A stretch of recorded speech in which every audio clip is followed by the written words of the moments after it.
hello sa inyo mga ka-DIY at maraming salamat ulit sa pagbisita sa ating munting channel. Ayan, meron tayong kunting tip na ibibigay sa inyo patungkol dito sa ating mga washing machine. Yan. So, ang washing machine nga pala ito mga ka-DIY ay nabili ko lang sa halagang 150 pesos. Yan, sa junk shop nabili ko. So, buhayin natin to, sayang naman. At maganda pa yung plastic niya. So, itong ano niya, model number ng CWS 980. Yan, 9.8 kg na isang podigenso. Ayan, so maganda pa yung plastic niya kaya kinuha ko at try natin na i-repair. Okay, bali ang sa loob niya ay yan. Puro marumi na. Yan. Yan, 150 pesos. Yan. So buhayin natin to. Sayang to mga ka-DIY at maganda pa yung plastic niya. Ayan. So una kong napansin kaagad dito sa kanyang cord. Ayan. Bali yung cord niya. Yan, maraming sugat-sugat. Yan o. Maraming sugat. Palitan natin to. Pero check muna natin yung motor kung gumagana pa. At yung gearbox niya. At itong sa loob, ang palagi niyang sira. Yan o. Yan ang palagi niyang sira. Yan. Sakit ng unit na ito. Ito. Ang pulsator na yan. So yan. Okay. Dahanan natin dito sa likuran. Doon muna tayo unang mag-try sa motor muna tayo. Okay, sa mga parts niya. Okay, buksan natin.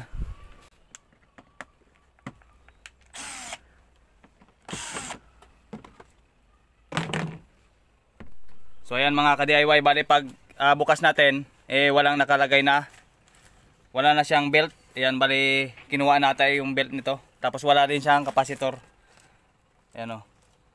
Ayan, tanggal na rin yung ano niya, kapasitor niya. Ayan, pero yung motor niya okay pa naman. Ayan o. Wala lang siyang belt. Tapos kapasitor. Okay, tanggalin muna natin ito. Yung mga nakapulupot na to. Tapos i-check natin yung motor. Yung motor kagad ang i-check natin. Tapos pagbukas natin mamaya nito, tingnan natin yung gearbox kung anong kulay na, kung itim pa o good condition pa yung gearbox niya. Okay, unahin muna natin ito sa pag-reading, itong mga wire niya. Connection itong galing sa motor, papunta rito, check natin. Okay, kalisan na muna natin to.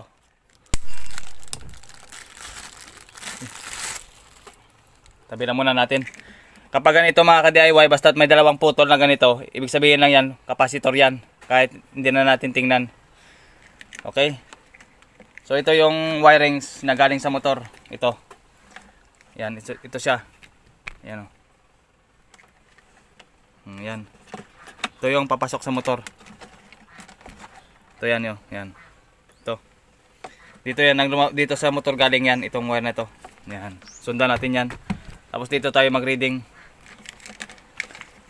So ang common yan ay, ang common ng motor, yun ang unang hanapin natin, yung common. Ano ibig sabihin ng common? Yung papunta sa saksakan. Okay? Saan ba dito yung wire na papunta sa saksakan? Papunta sa ating mga dito sa saksakan ito, sa line 1 at line 2 ito. Dito yan lumabas sa kanyang cord. Dito yan lumabas dito. So yan mga ka-DIY, bale ito yung common niya. Yan o, common. Yan, ito yung common niya. Line 1 ito. Ito. Pumasok dito sa yellow. Yellow ito yan. Ito yung common yan. Yan yung yellow na ito yung common. Kahit hindi natin tingnan doon sa motor, ito kagad yung common yan. Okay? Yung yellow yan. Then, ito yung dalawang ito, yung pula at saka green. Ito yung papunta sa kapasitor. Yan na yan o. Yan. Ito yung papunta sa kapasitor. Laging tatlo sila dyan, tatlong wire. Yan o. Ito yung naputol na kapasitor. Yan, tatlo sila dyan nakadikit. Tatlo rin sila dito sa kabila. Ibig sabihin yan ang para sa kapasitor. Ito. Ayan, kahit wala kang diagram, malalaman mo sila dito kasi tatlo-tatlo sila dito. Yan ang ibig sabihin niyan, forward at reverse, o reverse man forward dito. Sa tatlo-tatlong wire nito. Ang labas niyan ito ay kapasitor. So maiiwan yan, ito yung green at saka red, yan. Itong yellow na to, ito yung common. Yan, nakaiwalay pala yan. Sundan mo yung yellow na yan, papunta yan sa common, sa line 1 natin dito sa saksakan to. Ito yan. Yan. Yung yellow ito. Ito sila dikit sa line 1 na ito. Punta dito sa ating saksakan. Okay. Putulin natin itong yelong ito. Then, itong dalawang kapasitor na tinanggalan, forward at reverse, dito tayo mag-test. Okay. Ano lang, dito tayo mismo sa pinutulan ng kapasitor. At saka dito sa common na ito. Ayan ang ano niya. Ayan. Okay.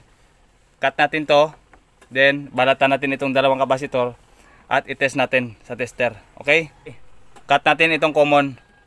Yan. Dito sana ako magtatanggal niyan, kaso lang dito lang para hindi kayo malito. Yan, nag-cut na ako at balatan natin daw. Yung pumasok sa motor, yun ang ititest kasi yung motor ang ititest natin. Okay? Tapos itong forward and reverse din, balatan natin to.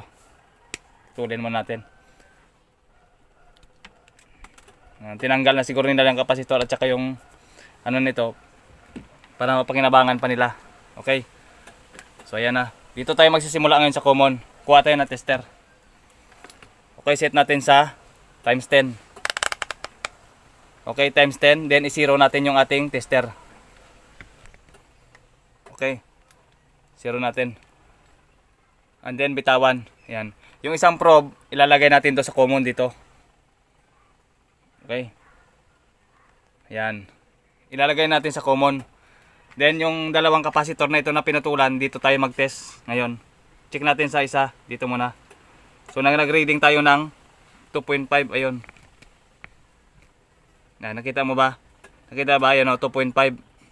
Okay. Dito sa wire na ito, from common to capacitor o forward and reverse man, naka-reading tayo ng 2.5. So tapos na tayo dito. Okay yung kabilang coil, okay yung coil sa kabila. Ngayon naman dito naman tayo sa kabila na ito. Check natin. Check natin. Yun, nag-reading din siya ng 2.5. 0, 1, 2, 2.5. Ayan, 2.5 siya. Ngayon naman, ibig sabihin buo yung kabilang coil at kabilang coil. Itong coil na to kabila, forward man o reverse, buo. Ngayon, itetest natin itong dalawang ito. Itong nilabas, itong capacitor na ito na line, itetest natin yan para i-plus natin yun. 2.5 plus 2.5 is equals to 5. Kailangan maging 5 itong dalawang ito kapag pinagsama natin. Okay? Tanggalin natin itong common. Then dito tayo mag-test sa dalawang ito capacitor. Ayan, ibig sabihin 5 yung reading natin. Ayan. Yan, ito sa dalawang capacitor nito 5. Ayan. Ibig sabihin lang mga ka-DIY, yung motor ay buo pa. So ang naging sira lang nito ay baka yung belt niyon, walang belt, at saka tingnan natin yung pulsator niya mamaya. Okay? So ibig sabihin lang buo yung motor.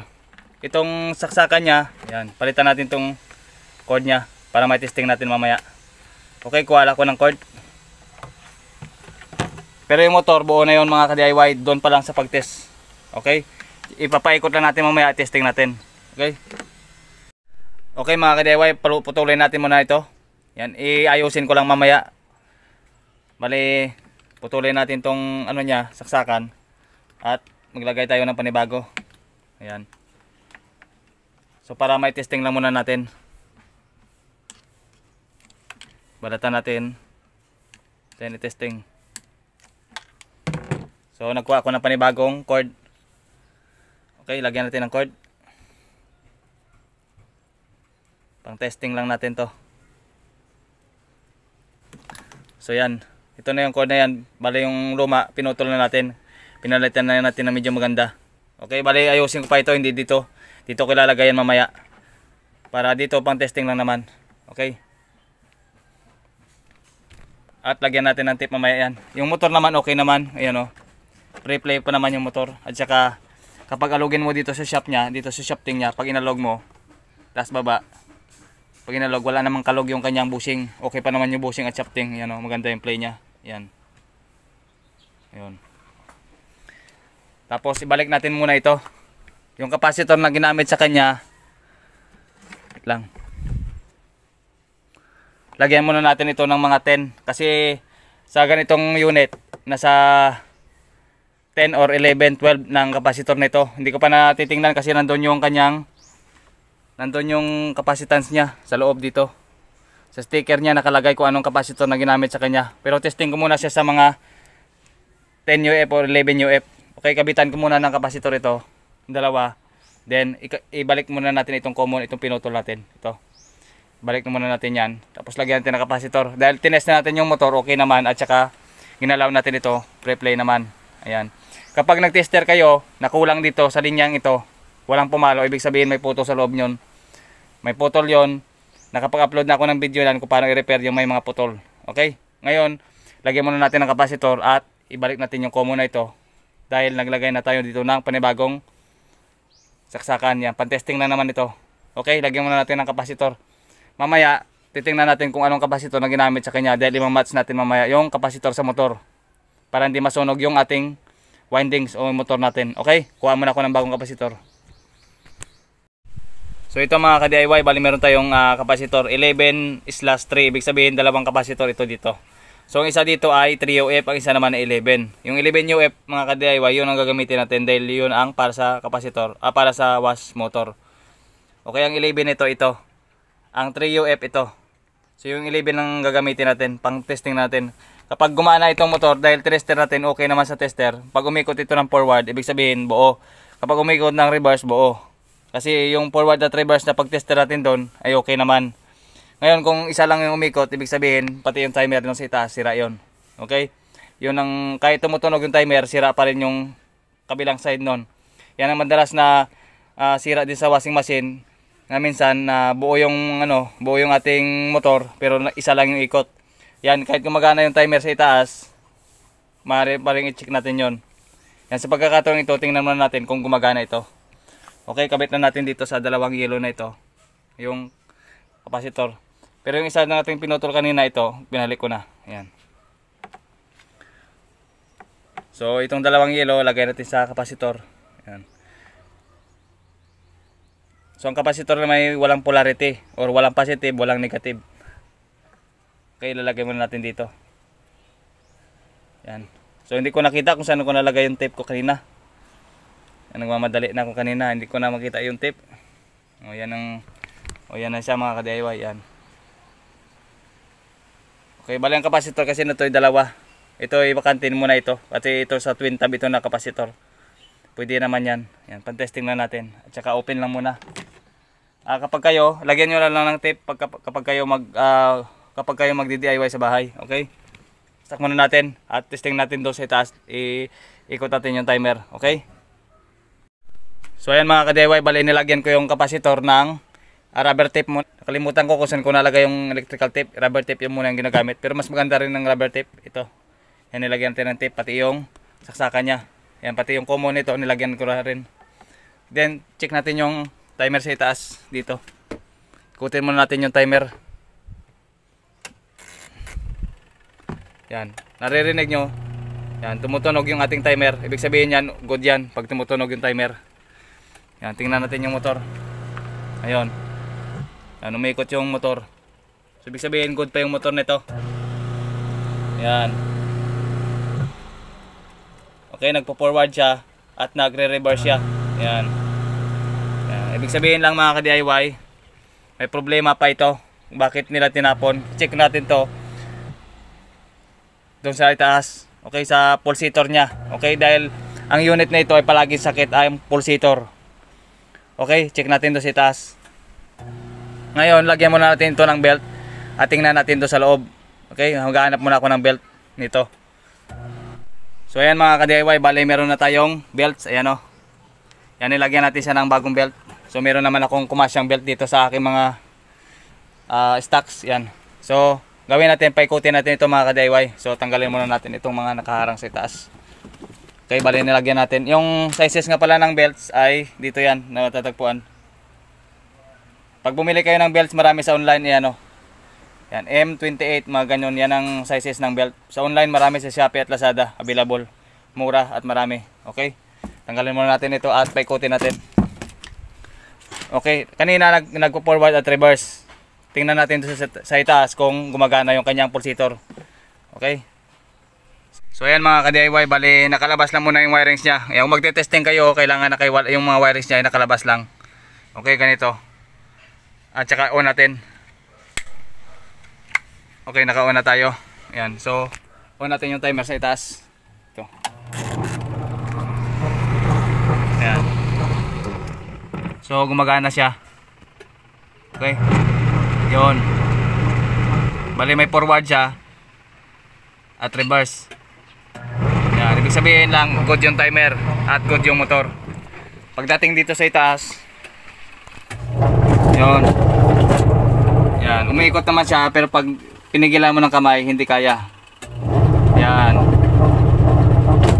Yan o, kahit sandaliri lang, pigilan ay hindi ikot. Yan. Ibig sabihin lang mga ka-DIY, ang sakit nito palagi ay itong pulsator nya. Yan. Buksan natin. Okay. Wala na yan. May problema ito. Pag ganito. Pero nila tinapon dahil diyan sa pulsator na yan.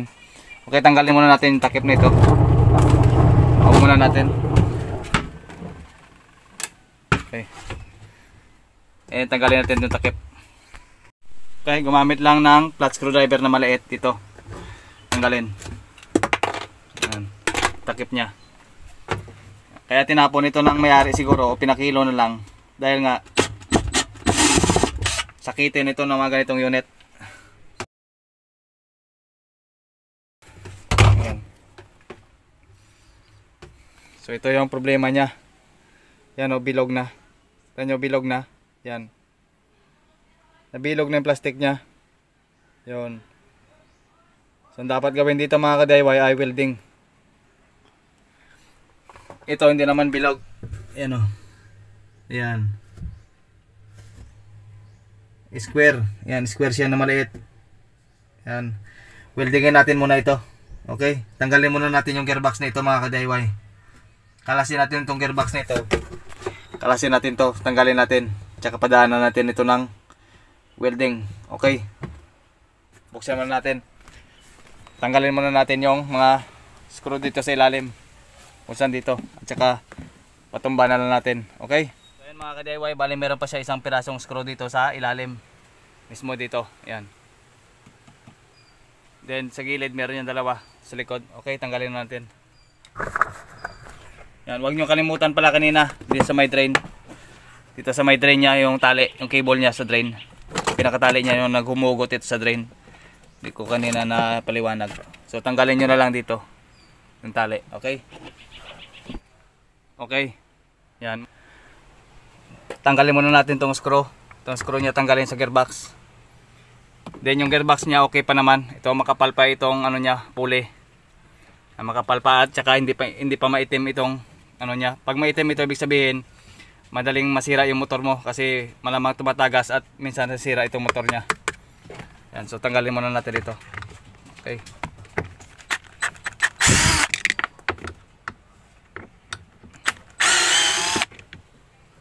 Okay, tanggalin ko lang muna. Tanggalin yung mga screw dito. Balatan na lang ng flat screwdriver dito sa itaas. Minsan kasi matigas to. Ang dalawa. Ito. So wala akong tagahawak. Yan.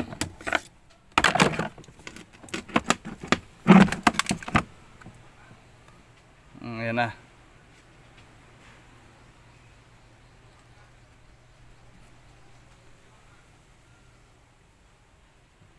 Okay. Weldingin natin itong mga ka-DIY gaya ng una. Okay. Tanggalin muna natin itong 4 na screw dito.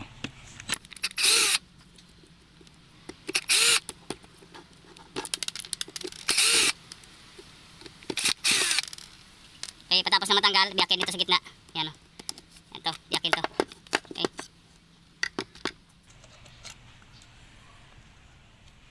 So yun, okay pa naman yung gearbox niya, wala pa naman tama. Wala namang basag yung gearbox sa loob. Pati yung gear, center gear niya, wala namang pudpud. Okay naman yung center gear niya.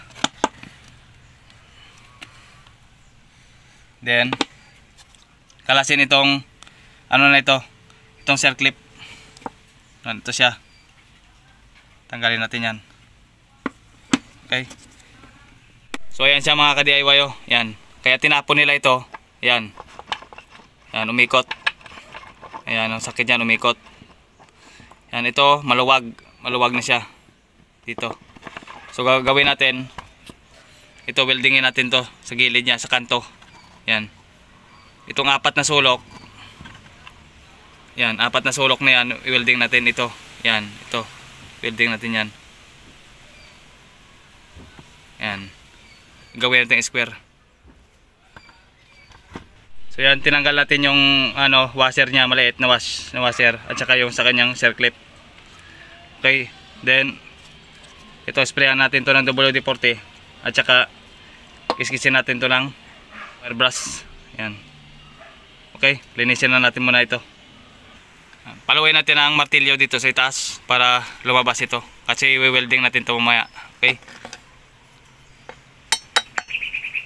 malambot lang naman yan mga ka-DIY. So ito siya. Ayan. So ito yung i-welding natin. Tanggalin muna natin to, yung maliit na washer. Ayan. Tsaka ito, kanyang water seal.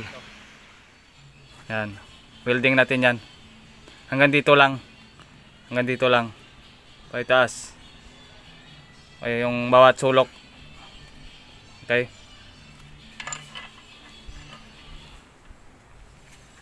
yan, gumamit ng 2.5 or 2.0 mm na stainless na welding rod. Okay.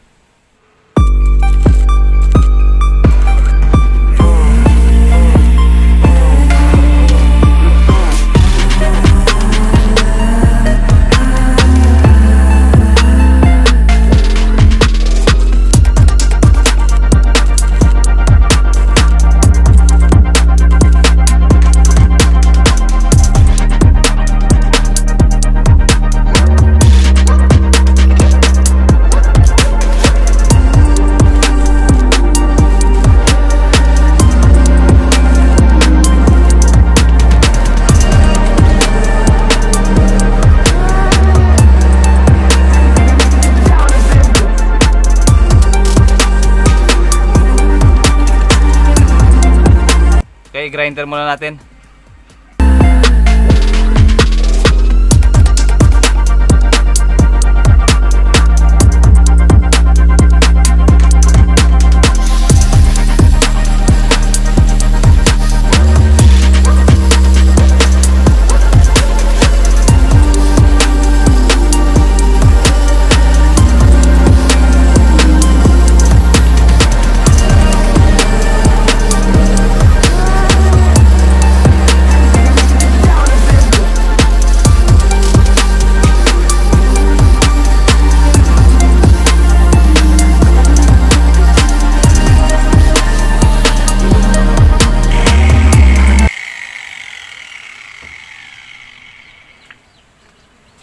Ayan guys, habang mainit pa siya, ipasok natin doon sa plastic habang mainit pa.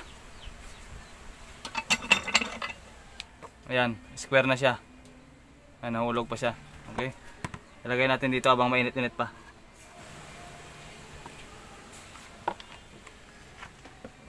Then paluin natin ang martilyo sa taas.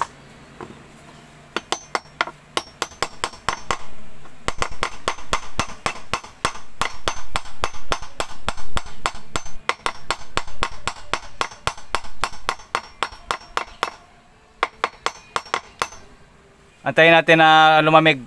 Okay, let's bunutin natin. Yan, kapit na siya. Yan o, kapit na yan. Sigurado yan mga ka-DIY. Buhay na naman yan. Okay, ganun lang. Dapat ipasok nyo mainit-init pa. Okay, sirayan natin dito para lumabas. Yan. Okay. Ito lang. Yun.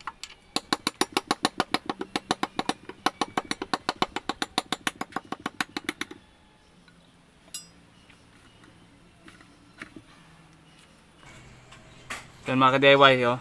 Medyo square na siya. Hindi kagaya ng una na bilog na bilog. Okay?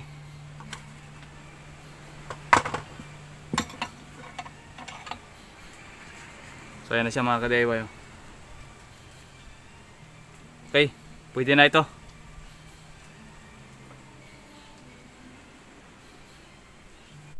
So yan, ibalik na natin. So ilagay na natin yung rubber. Ito. So lagyan natin ng langis konti. Dito. Okay. Balik muna natin yung rubber. Balik natin yung maliit na washer. Ayan, yung maliit na washer niya. Balik natin. Then ipasok dito. Lagyan ng konting langis sa gilid. Tapos lagyan na rin ng grasa dito sa loob. Konti lang. At ipasok. Yun, ganun lang. Okay, tapos ibalik yung washer na maliit dito. At ibalik na rin yung circlip ito. Okay, ilagay na natin dito sa loob.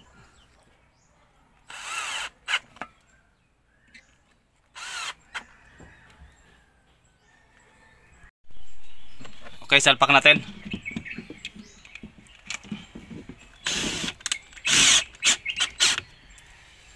Pa-cross lang mga ka-DIY. Okay. Pa-cross lang yung lagay.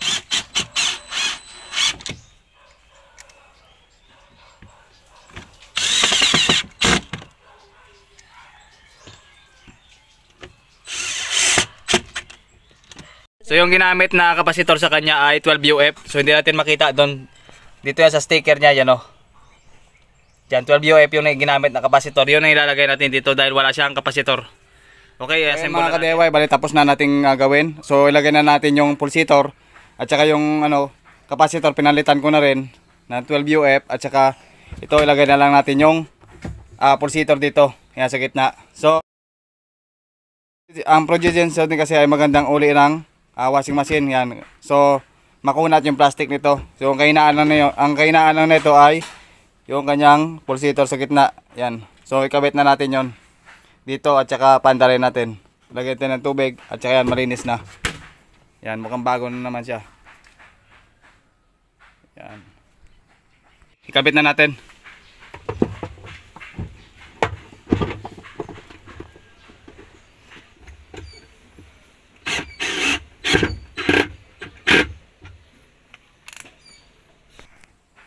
So yun, sinaksak na natin at yun, testing na natin. Okay, lagyan natin sa normal. Then, pitin natin timer. Yun. Yun, tingnan nyo mga ka-DIY, matigas na siya. Yan. Yan. Dapat hindi mapipigilan kapag pinigilan ng kamay. Okay, ganun dapat yun, hindi mapigilan ng kamay. Okay, lagyan natin ng tubig at saka sabon. Testing. Okay, nilagyan natin ng sabon. Then, on natin yung timer. Yun. Lagyan ng tubig. So yan, malakas na siya. Okay. Yan, ganito dapat malakas.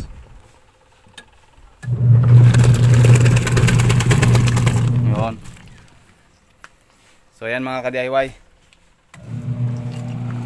Okay, sarado na lang natin yon para may gamit na natin. Yan. So 150 pesos. So bawing-bawi na tayo dito pag ganito. Okay.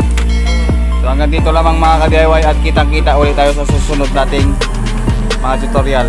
So nandito na lang yung tutorial. Bye bye.